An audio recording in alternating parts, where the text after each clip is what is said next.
आइए शुरू करते हैं सेकंड सीरीज़ को, जिसमें 50 क्वेश्चन या 45 क्वेश्चन के आसपास हैं। पहला क्वेश्चन है, लेंस सूत्र बताइए। लेंस सूत्र बताइए। उत्तर है इसका 1/f बराबर 1/v माइनस 1/u। लेंस सूत्र में बीच में माइनस होता है और दर्पण सूत्र में बीच में प्लस होता है। क्वेश्चन नंबर 2 पे आते हैं। अभिसारी लेंस कौन से होते हैं? अभिसारी लेंस कौन से होते हैं? इसका उत्तर है वे लेंस जो प्रकाश किरणों को इकट्ठा करते हैं, जैसे उत्तल लेंस। वे लेंस जो प्रकाश किरणों को इकट्ठा करते हैं, उत्तल लेंस को ही अभिसारी लेंस भी कहते हैं। क्वेश्चन नंबर 3, अपसारी लेंस। अपसारी लेंस कौन से होते हैं? क्वेश्चन नंबर 3 है, अपसारी लेंस कौन से होते हैं?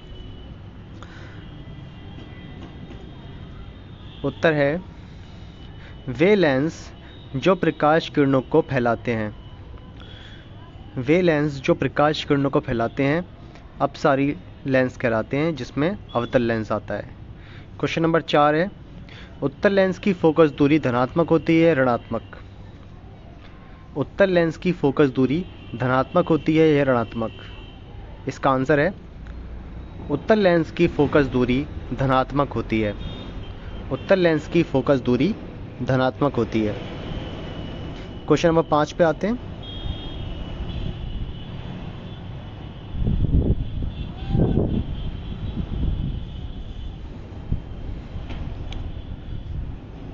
अवतल लेंस की फोकस दूरी धनात्मक होती है या ऋणात्मक? अवतल लेंस की फोकस दूरी धनात्मक होती है या ऋणात्मक? उत्तर है अवतल लेंस की फोकस दूरी ऋणात्मक होती है। अवतल लेंस की फोकस दूरी ऋणात्मक होती है। क्वेश्चन नंबर 6 पे आते हैं। लेंस के लिए रेखीय आवर्धन का सूत्र क्या होता है? लेंस के लिए रेखीय आवर्धन का सूत्र क्या होता है? उत्तर है m equal to I upon O, comma m equal to V upon U। m equal to V upon U। Question number 7 पे आते हैं।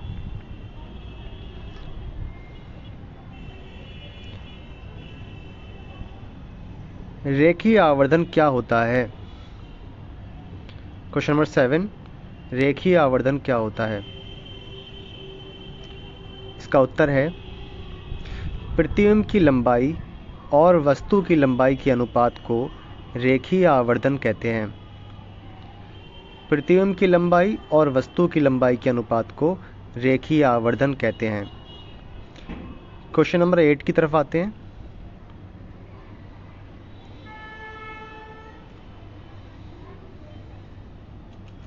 लेंस की क्षमता क्या होती है? क्वेश्चन नंबर 8 है, लेंस की क्षमता क्या होती है?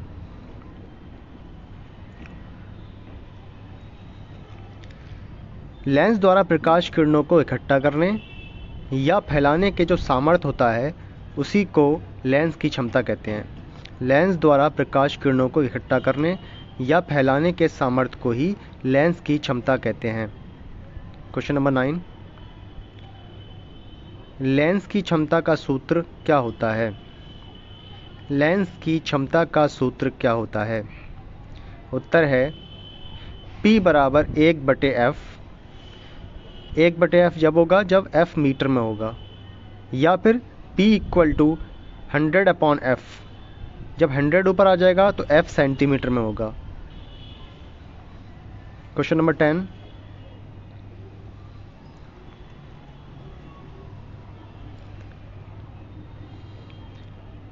उत्तल लेंस की क्षमता धनात्मक होती है या ऋणात्मक? उत्तल लेंस की क्षमता धनात्मक होती है या ऋणात्मक? उत्तर है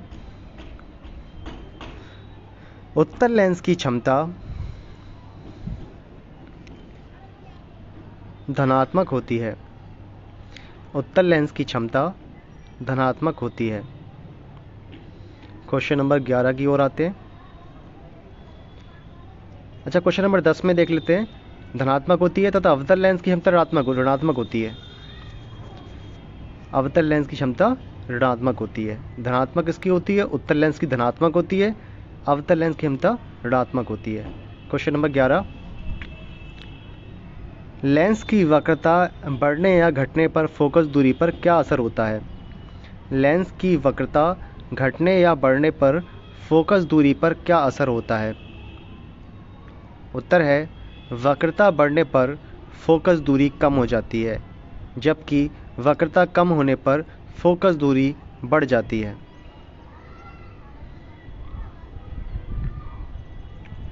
क्वेश्चन नंबर 12,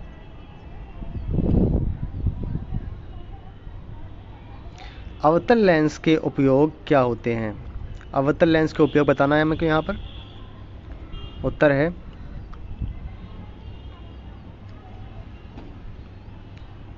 अवतल लेंस के उपयोग निकट दृष्टि दोष को दूर करने के लिए किए जाते हैं। अवतल लेंस का उपयोग निकट दृष्टि दोष को दूर करने के लिए किया जाता है।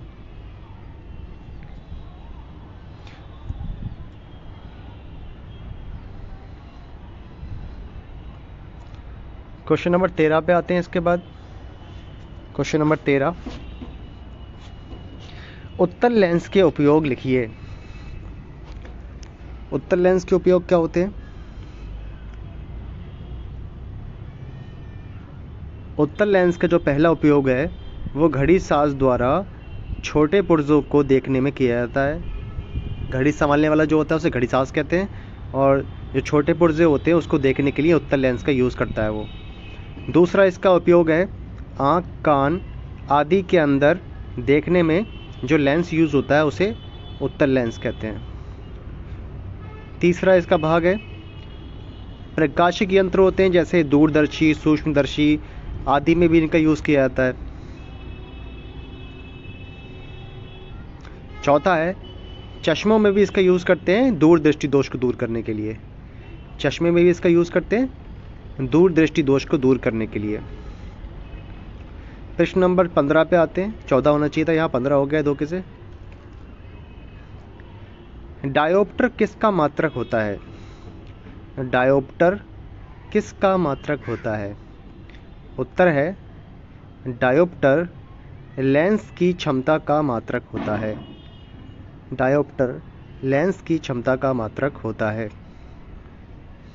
क्वेश्चन नंबर 16 पे आते हैं।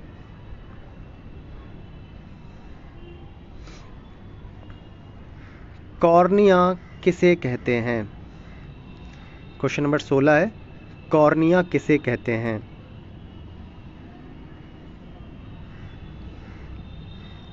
हमारी आँख का जो सामने का भाग होता है, नेत्र गोलक के सामने का भाग जो उभरा हुआ लगता है हमें, अगर हम बाहर से आँख को टच करें तो जिस भाग पर हमारा हाथ टच होगा वो कहलाता है हमारा कॉर्निया। और ये कैसा होता है? ये पारदर्शक होता है। क्वेश्चन नंबर 17,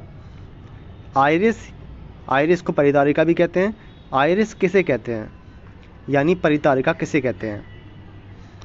क्वेश्चन नंबर 17 का आंसर है कॉर्निया के पीछे एक रंगीन पर्दा होता है और ये पर्दा पारदर्शक होता है, इसे ही आइरिस कहते हैं। कॉर्निया के पीछे एक रंगीन अपारदर्शक पर्दा होता है। अपारदर्शक पर्दा होता है जिसे आइरिस कहते हैं। क्वेश्चन नंबर 18, पुतली किसे कहते हैं? क्वेश्चन नंबर 18 है पुतली किसे कहते हैं? आइरिस के बीच में एक छोटा सा छेद होता है जिसे पुतली कहते हैं। आइरिस के बीच में एक छोटा सा छेद होता है इसे पुतली कहते हैं, और इसी को ही नेत्र तारा भी कहते हैं। इसका आकार घटता या बढ़ता है। क्वेश्चन नंबर 19 की तरफ आते हैं।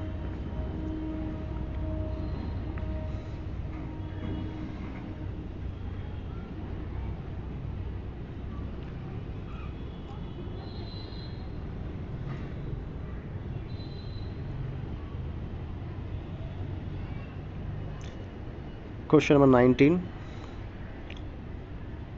नेत्र लेंस क्या होता है?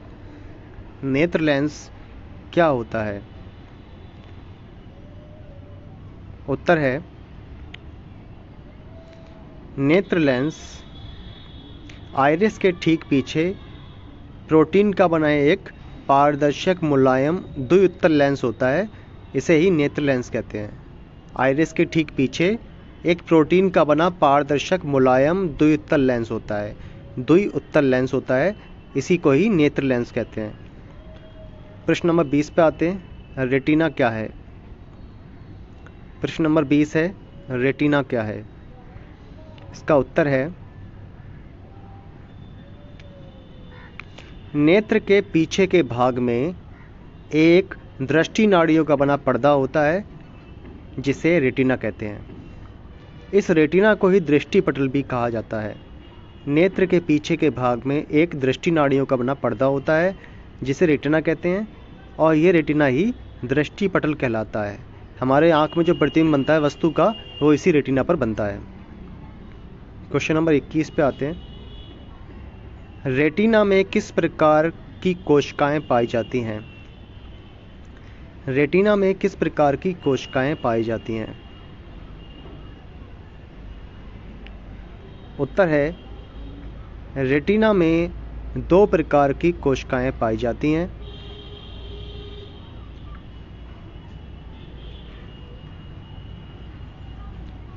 और इन कोशिकाओं के कार्य भी बताना है हमको। हमें इन कोशिकाओं के कार्य बताना है। जो 2 प्रकार की कोशिकाएं पाई जाती हैं, उनके कार्य क्या होते हैं। आइए देखते हैं कौन सी कोशिकाएं पाई जाती हैं।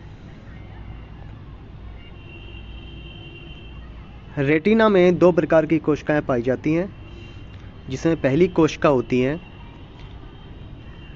शंक्वाकार कोशिकाएं, और दूसरे प्रकार की कोशिकाएं होती हैं शंक्वाकार कोशिकाएं, और दूसरे प्रकार की कोशिकाएं होती हैं दंडाकार कोशिकाएं। दंडाकार कोशिकाएं।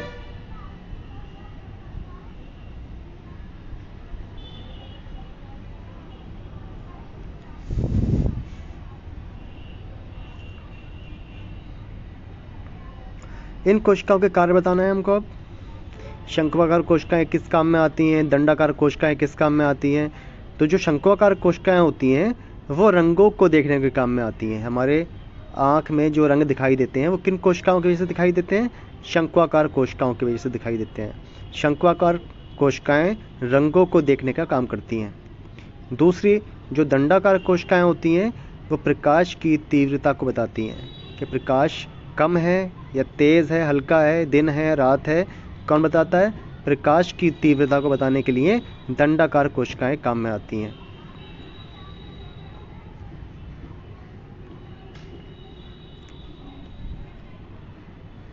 प्रकाश की तीव्रता बताने के लिए दंडाकार कोशिकाएं, और प्रकाश में उपस्थित रंगों को बताने के लिए शंक्वाकार कोशिकाएं।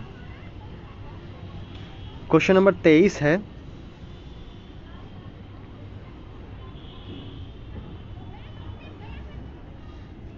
जलीय द्रव कहाँ पाया जाता है? आँख के अंदर जलीय द्रव कहाँ पाया जाता है? जलीय द्रव कहाँ पाया जाता है? हमारे नेत्र के अंदर कहीं जलीय द्रव पाया जाता है। और ये जलीय द्रव किस भाग में पाया जाता है? क्या कहते हैं उसको? कॉर्निया और नेत्र लेंस के बीच में ये जलीय द्रव पाया जाता है। जलीय द्रव कॉर्निया और नेत्र लेंस के बीच में पाया जाता है। क्वेश्चन नंबर 24 पे आते हैं। कॉर्निया और नेत्र लेंस के बीच के भाग को क्या कहा जाता है? कॉर्निया और नेत्र लेंस के बीच के भाग को क्या कहते हैं? इसका उत्तर है, कॉर्निया और नेत्र लेंस के बीच के भाग को नेत्रोद कहते हैं। कॉर्निया और नेत्र लेंस के बीच के भाग को नेत्रोद कहते हैं। क्वेश्चन नंबर 25 पे आते हैं। कांचाभ द्रव कहाँ पाया जाता है? कांचाभ द्रव कहाँ पाया जाता है? कांचाभ द्रव कहाँ पाया जाता है? उत्तर है कांचाभ द्रव नेत्र लेंस और रेटिना के बीच में पाया जाता है। नेत्र लेंस और रेटिना के बीच जो द्रव भरा होता है उसे कांचाभ द्रव कहते हैं, और ये जो कक्ष है इसे कांचाभ कक्ष कहते हैं।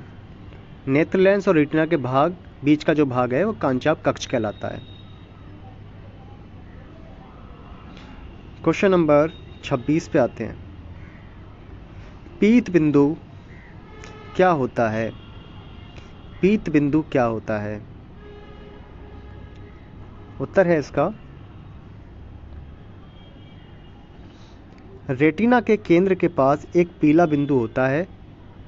इस पीले बिंदु को ही पीत बिंदु कहते हैं। ये प्रकाश के लिए सबसे अधिक सुग्राही होता है। रेटिना के केंद्र के पास एक पीला बिंदु होता है, इसे ही पीत बिंदु कहते हैं। ये प्रकाश के लिए सबसे अधिक सुग्राही होता है। Question number 27। दूर बिंदु क्या होता है? Question number 27। दूर बिंदु क्या होता है? उत्तर है नेत्र से अधिकतम दूरी पर स्थित वह बिंदु जिसे हमारा नेत्र बिना समझ क्षमता लगाए आसानी से देख सकता है। नेत्र से अधिकतम दूरी पर स्थित वह बिंदु जिसे हमारा नेत्र बिना समझ क्षमता के आसानी से देख सकता है। क्वेश्चन नंबर 28 पे आते हैं।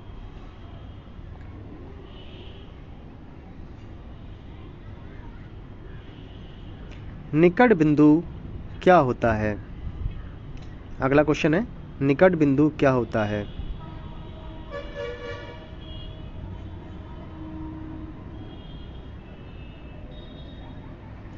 इसका उत्तर है नेत्र के निकट स्थित वह बिंदु, नेत्र के निकट स्थित वह बिंदु जिसे हमारा नेत्र अधिकतम समंजन क्षमता लगाकर देख सकता है। हमारी आंख के पास स्थित वह बिंदु जिसको हमें देखने के लिए अधिकतम समंजन क्षमता का यूज करना पड़ता है। क्वेश्चन नंबर 29 है। स्पष्ट दृष्टि की न्यूनतम दूरी क्या होती है? स्पष्ट दृष्टि की न्यूनतम दूरी क्या होती है?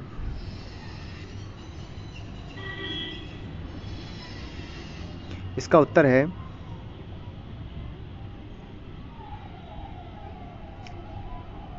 हमारे नेत्र से निकट बिंदु तक की जो दूरी होती है उसे ही स्पष्ट दृष्टि की न्यूनतम दूरी कहते हैं। जो निकट बिंदु था वो हमारी आंख से कितनी दूरी पर होता है? 25 की दूरी पर होता है। निकट बिंदु और नेत्र के बीच की दूरी को ही स्पष्ट दृष्टि की न्यूनतम दूरी कहते हैं, और ये दूरी कितनी होती है? 25 सेंटीमीटर होती है। यानी हमारी आंख सिर्फ 25 सेंटीमीटर से आगे का ही साफ देख सकती है। 25 सेंटीमीटर और 25 सेंटीमीटर से आगे का साफ देख सकती है, लेकिन 25 सेंटीमीटर से कम पीछे का हम साफ नहीं देख सकते, धुंधला देख सकते हैं। प्रश्न नंबर 30 पे आते हैं। दृष्टि विस्तार क्या होता है? दृष्टि विस्तार क्या होता है? उत्तर है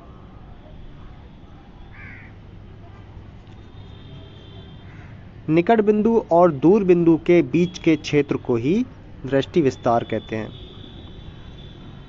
निकट बिंदु और दूर बिंदु के बीच की दूरी जो है वो दृष्टि विस्तार कहलाती है। हमारा निकट बिंदु जहाँ होता है, निकट बिंदु और दूर बिंदु इन दोनों के बीच का जो क्षेत्र होता है इसे हम कहते हैं दृष्टि विस्तार। क्वेश्चन नंबर 31 पे आते हैं। निकट दृष्टि दोष क्या होता है? क्वेश्चन नंबर है 31। निकट दृष्टि दोष क्या होता है? और इसका उत्तर है निकट दृष्टि दोष से पीड़ित व्यक्ति को निकट का तो साफ नज़र आता है लेकिन दूर का साफ नज़र नहीं आता, और इस प्रकार का जो दोष होता है इसे ही कहते हैं निकट दृष्टि दोष। निकट दृष्टि दोष से पीड़ित व्यक्ति को निकट का तो साफ नज़र आता है लेकिन दूर का साफ नज़र नहीं आता, इस दोष को ही निकट दृष्टि दोष कहते हैं। और इस दोष का कारण क्या होता है? इस दोष का कारण ये है कि पहला कारण तो ये होता है नेत्र की वक्रता बढ़ जाती है, और दूसरा कारण ये है कि नेत्र गोलक का जो व्यास है वो बढ़ जाता है। या तो लेंस की वक्रता बढ़ जाती है या नेत्र गोलक का व्यास बढ़ जाता है। इसको ठीक करने के उपाय क्या हैं? इसको ठीक करने के लिए हमें अपने चश्मे में अवतल लेंस का प्रयोग करना चाहिए। निकट दृष्टि दोष को दूर करने के लिए अवतल लेंस का चश्मे में यूज करना चाहिए। क्वेश्चन नंबर 32 पे आते हैं।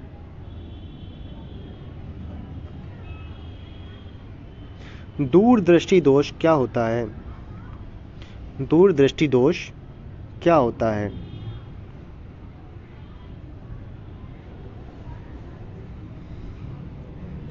उत्तर है, इस दोष से पीड़ित व्यक्ति को दूर का तो साफ नजर आता है लेकिन पास का साफ नजर नहीं आता।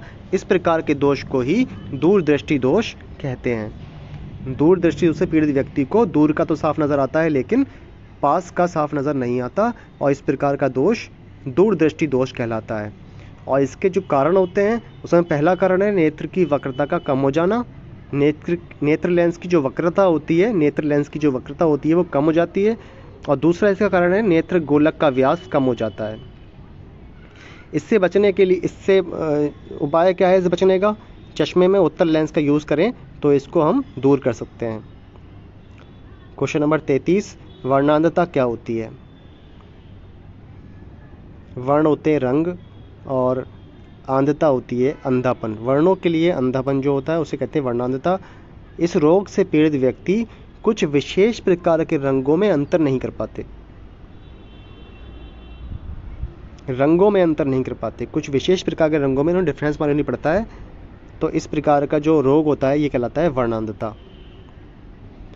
इस रोग से पीड़ित व्यक्ति कुछ विशेष प्रकार के रंगों में अंतर नहीं कर पाता। कारण क्या है? हमारे आँख के अंदर रेटिना में शंक्वाकार कोशिकाओं की अगर कमी हो जाती है तो शंक्वाकार कोशिकाओं की कमी के कारण ये रोग आ जाता है, और ये रोग जन्मजात होता है। ये हमें माँ बाप से मिलता है, आनुवांशिक भी होता है। क्वेश्चन नंबर 34 पे आते हैं।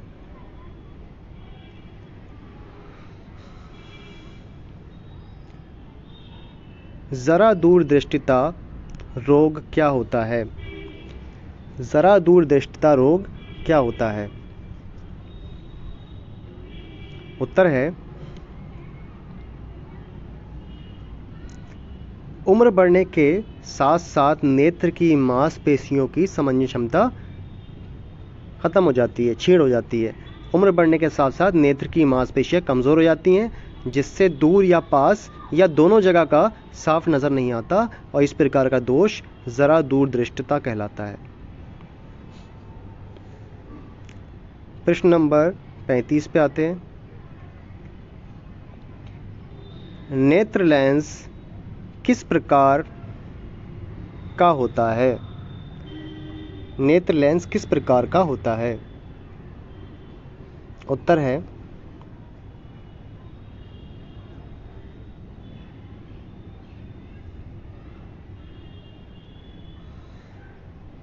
अभिसारी लेंस। नेत्र लेंस की जो प्रकृति होती है वो अभिसारी प्रकृति होती है, प्रकाश किरणों को इकट्ठा करने की। नेत्र लेंस अभिसारी प्रकृति का होता है। क्वेश्चन नंबर 36,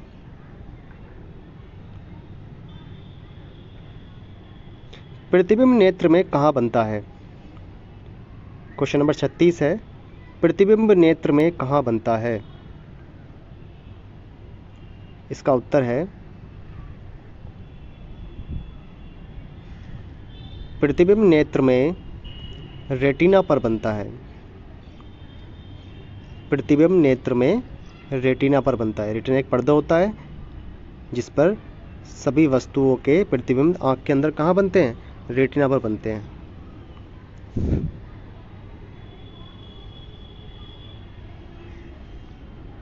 क्वेश्चन नंबर 37 पे आते हैं।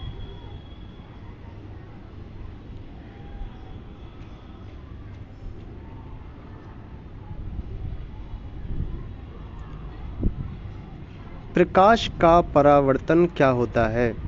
प्रकाश का परावर्तन क्या होता है? इसका उत्तर है, जब प्रकाश किसी चिकनी या पॉलिशदार सतह से टकराता है और टकराने के बाद उसी माध्यम में वापस लौट जाता है तो इस घटना को प्रकाश का परावर्तन कहते हैं। जब प्रकाश किसी चिकनी या पॉलिशदार सतह से टकराता है और टकराने के बाद उसी माध्यम में वापस लौट जाता है तो इस घटना को प्रकाश का परावर्तन कहते हैं। क्वेश्चन नंबर 38, परावर्तन के नियम क्या होते हैं? परावर्तन के नियम क्या होते हैं? इसका उत्तर है, परावर्तन के दो नियम होते हैं। परावर्तन के दो नियम होते हैं, जिसमें पहला नियम है आपतित किरण, परावर्तित किरण तथा आपतन बिंदु पर खींचा गया अभिलंब तीनों एक ही तल में होते हैं। आपतित किरण, परावर्तित किरण तथा आपतन बिंदु पर खींचा गया अभिलंब तीनों एक ही तल में होते हैं। और दूसरा नियम है आपतन कोण तथा परावर्तन कोण का मान हमेशा समान रहता है। आपतन कोण और परावर्तन कोण का मान हमेशा समान रहता है। कोण I बराबर कोण R, जहाँ कोण I आपतन कोण होता है और ये कोण किसके बराबर होता है? परावर्तन कोण के। और परावर्तन कोण कैसा है? कोण R। तो कोण I इक्वल टू कोण R, ये दोनों हमेशा बराबर होते हैं परावर्तन के नियम में। क्वेश्चन नंबर 39 पे आते हैं।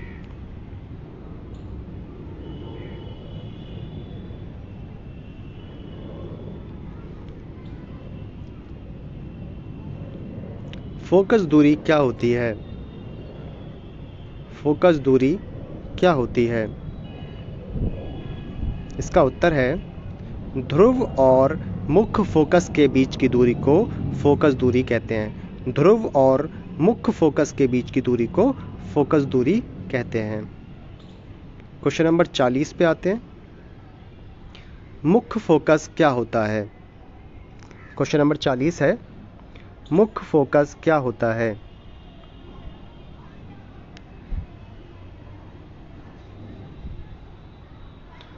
इसका उत्तर है, मुख्य अक्ष के समांतर आने वाली प्रकाश किरणें परावर्तन या अपवर्तन के बाद जिस बिंदु पर मिलती हैं या मिलती हुई प्रतीत होती हैं, उस बिंदु को ही मुख्य फोकस कहते हैं।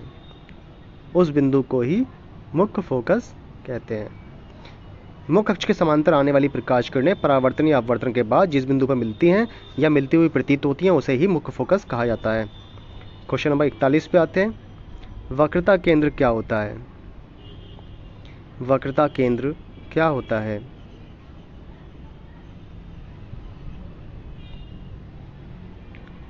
गोलीय दर्पण जिस खोखले गोले का भाग होता है, उस गोले के केंद्र को ही दर्पण का वक्रता केंद्र कहते हैं।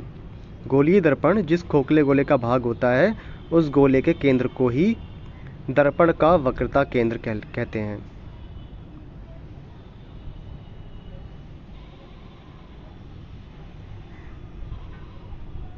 क्वेश्चन नंबर 42 पे आते हैं। वक्रता त्रिज्या क्या होती है? वक्रता त्रिज्या क्या होती है?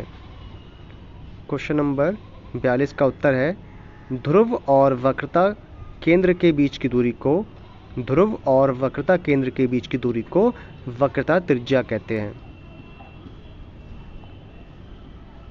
ध्रुव और वक्रता केंद्र के बीच की दूरी को वक्रता त्रिज्या कहते हैं। क्वेश्चन नंबर 43 पे आते हैं। गोलीय दर्पण क्या होता है? क्वेश्चन नंबर 43 है, गोलीय दर्पण क्या होता है? क्वेश्चन नंबर 43 का आंसर है, जब किसी कांच के पारदर्शी खोखले गोले को काटकर उसकी एक सतह पर चांदी या लेड ऑक्साइड की पॉलिश कर दी जाती है तो उसकी दूसरी सतह परावर्तक हो जाती है। इस प्रकार बने उपकरण को ही गोलीय दर्पण कहते हैं। जब किसी कांच के खोखले गोले को काटकर उसकी एक सतह पर चांदी या लेड ऑक्साइड की पॉलिश कर दी जाती है तो उसकी दूसरी सतह परावर्तक हो जाती है। इस प्रकार बने उपकरण को ही गोलीय दर्पण कहते हैं।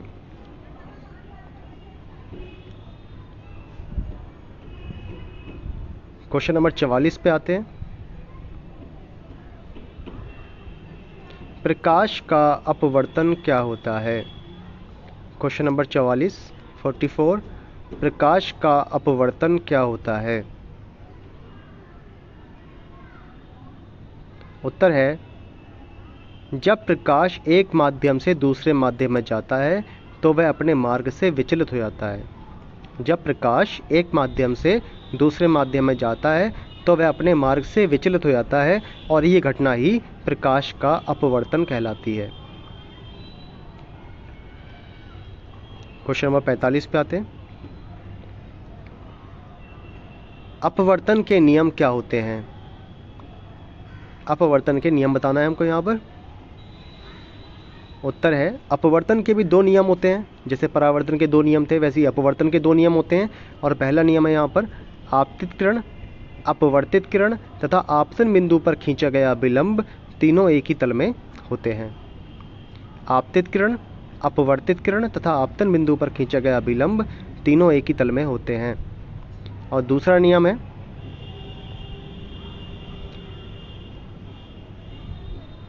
किन्हीं दो माध्यमों के लिए आपतन कोण की ज्या और अपवर्तन कोण की ज्या का अनुपात नियत रहता है। किन्हीं दो माध्यमों के लिए आपतन कोण की ज्या और अपवर्तन कोण की ज्या का अनुपात नियत रहता है। इसे हम इस प्रकार भी लिख सकते हैं, sine i upon sine r is equal to नियतांक। और इस नियतांक को ही पहले माध्यम के सापेक्ष दूसरे माध्यम का अपवर्तनांक भी कहते हैं। Sine i upon sine r equal to नियतांक, और ये नियतांक ही पहले माध्यम के सापेक्ष दूसरे माध्यम का अपवर्तनांक कहलाता है। और इस नियम को ही स्नेल का नियम भी कहते हैं। इस नियम को स्नेल का नियम भी कहते हैं। तो हमारा ये कंप्लीट हुआ सेशन। हमारा प्रकाशिकी पूरा हो गया, चैप्टर यूनिट हमारा जो यूनिट प्रकाशिकी वो पूरा हो गया।